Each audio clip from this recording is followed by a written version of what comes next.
जिले में सरकारी विकास कार्य आज से पूरी तरह ठप हो गया है। लंबित भुगतान से नाराज संवेदकों ने सड़क, भवन और पेयजल योजनाओं का काम रोक दिया है। कटिहार जिला संवेदक संघ के आह्वान पर आज गुरुवार से ग्रामीण कार्य विभाग, भवन निर्माण विभाग और लोक स्वास्थ्य अभियंत्रण विभाग यानी पीएचईडी के तहत चल रहे सभी निर्माण कार्य स्थगित कर दिए गए हैं। शहर के एक होटल में आपात बैठक बुलाई गई, जिसकी अध्यक्षता जिला अध्यक्ष पंकज कुमार सिंह ने की। बैठक में सर्वसम्मति से यह प्रस्ताव पास हुआ कि जब तक लंबित राशि नहीं मिलती, कोई भी काम शुरू नहीं होगा। जिला अध्यक्ष पंकज कुमार सिंह ने बताया कि अक्टूबर 2025 से अब तक किए गए कार्यों का भुगतान विभागों की ओर से नहीं हुआ है। कई योजनाओं में 50% से अधिक काम पूरा हो चुका है। संवेदकों को मजदूरों, मिस्त्रियों और निर्माण सामग्री का खर्च अपनी जेब से उठाना पड़ रहा है, जिससे उन पर आर्थिक दबाव लगातार बढ़ रहा है। आज की जो बैठक है, ये ग्रामीण कार्य विभाग का संवेदकों का भुगतान लंबित रहने के कारण सभी संवेदक काफ़ी प्रताड़ित हैं और वित्तीय संकट से गुजर रहे हैं। भुगतान के अभाव में कार्य को बंद कर देना पड़ा। हम लोगों का सबों को 50% से ज़्यादा काम कर दिए हैं और 1 रुपया भी पेमेंट नहीं हुआ है। ऐसा सुना जाता है कि विभाग में निधि का अभाव है। आज के पेपर दैनिक जागरण में निकला भी है कि फंड जो है पर्याप्त मात्रा में नहीं है। ऐसे स्थिति में विभाग का बराबर पत्र आता है, ब्लैक लिस्टेड कर देंगे तो ये कर देंगे तो काम कीजिए, नहीं तो एक बार समूचा काम को समाप्त कीजिए तब भुगतान देंगे। और विगत अक्टूबर माह से, अक्टूबर 2025 से अभी तक कोई भुगतान प्राप्त नहीं हुआ है और उम्मीद है कि आगे भी जो अभी लग रहा है कि निधि के अभाव में 2-3 महीना और भुगतान होने की संभावना नहीं है। तो पूरे बिहार में पूरे बिहार में तो कटिहार जिले में कितने ऐसे संवेदक हैं? कटिहार में देखिए, विगत आप लोग को याद होगा कि पूर्व में हम लोगों ने लड़ाई किया था ग्लोबल टेंडर के विरुद्ध में।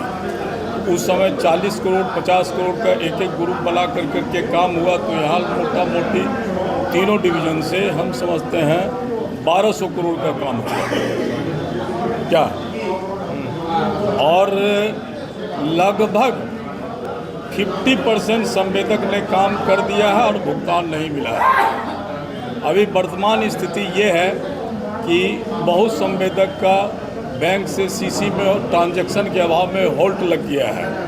और आज के मीटिंग में हम लोगों ने निर्णय लिया है कि जब तक भुगतान नहीं होगा काम बंद रहेगा। ग्रामीण कार्य विभाग का, सभी विभाग का। कितना बकाया है पूरा? मोटा मोटी 50% सबों का। पूरे बिहार की बात कर रहे हैं, मतलब कटिहार की बात बोल रहे हैं। और अभी जो है हम लोगों का ये कार्य समाप्ति की तिथि जून में समाप्त हो रहा है। काम हम लोग 50% से अधिक कर दिए हैं, भुगतान नहीं मिला है। संघ ने सरकार के सामने 3 प्रमुख मांगे रखी हैं। पहली, लंबित भुगतान का शीघ्र निपटारा किया जाए। दूसरी, योजनाओं की समय सीमा 31 मार्च 2027 तक बढ़ाई जाए। और तीसरी, निर्माण सामग्री और पेट्रोलियम की बढ़ी कीमतों के अनुसार संविदा राशि में संशोधन किया जाए।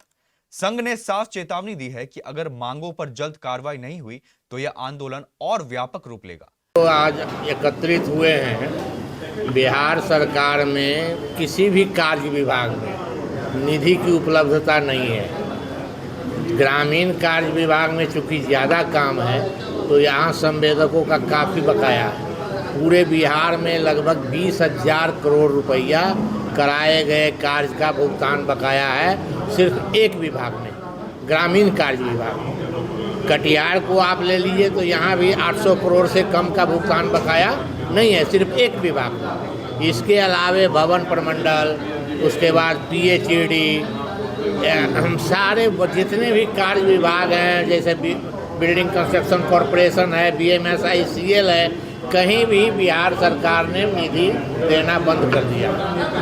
और ऐसा लगता है कि सारे संवेदक जो भी जितना कैपेसिटी था कार्य करके अब रोड पर आ चुके हैं। उसके जिसके पास जितनी क्षमता थी उतना कार्य करने के बाद सब लोग रोड पर खड़े हैं। हम लोग लेबर मिस्त्री का भुगतान नहीं कर पा रहे हैं। मटेरियल वालों का करोड़ों करोड़ का बकाया है। रोज टेंशन में सुबह उठते हैं, दिन भर फोन को इंटरटेन करते हैं, आश्वासन देते हैं। क्या आगे की रणनीति? हम लोग अब ये सोच रहे हैं कि यदि आज के बाद हम लोगों को एक मेमोरेंडम देंगे, सरकार यदि एक आध सप्ताह के अंदर भुगतान नहीं करती है तो सारे कार्य विभाग का कार्य को बंद कर दिया जाएगा।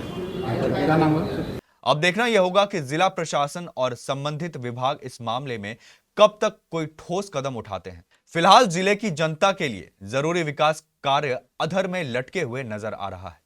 कटिहार का एक ऐसा हॉस्पिटल जिसमें 10 विशेषज्ञ डॉक्टरों द्वारा सभी तरह के रोगों का उच्च स्तरीय इलाज तो होता ही है, यहाँ 24/7 फुल हाईटेक ICU की सुविधा भी उपलब्ध है। ममता नर्सिंग होम में मैक्स हॉस्पिटल दिल्ली के अनुभवी और AMU अलीगढ़ से प्रशिक्षण प्राप्त ICU विशेषज्ञ डॉक्टर रजीउल्लाह सिद्दीकी और उनकी पूरी टीम 24/7 ICU में रोगियों की विशेष देखभाल करती है। ममता नर्सिंग होम में ICU में वेंटिलेटर और ऑक्सीजन सहित सभी आवश्यक उपकरणों की सहायता से डॉक्टर रजीउल्लाह सिद्दीकी और उनकी पूरी टीम रोगी की हर धड़कन और हर सांस पर नजर रखती है। ममता नर्सिंग होम में इलाज का खर्च भी दूसरे अस्पतालों से काफी कम है। अगर किसी रोगी का high blood pressure, uncontrolled sugar, सांस फूलने और लकवा मारने जैसी है नाजुक स्थिति, पेट में जमा हो गया है पानी और फूल रहा है पेट, या फिर फेफड़ा, गुर्दा और लीवर हो गया हो फेल, तो हमारे विशेषज्ञ डॉक्टरों की टीम अत्याधुनिक टेक्नोलॉजी से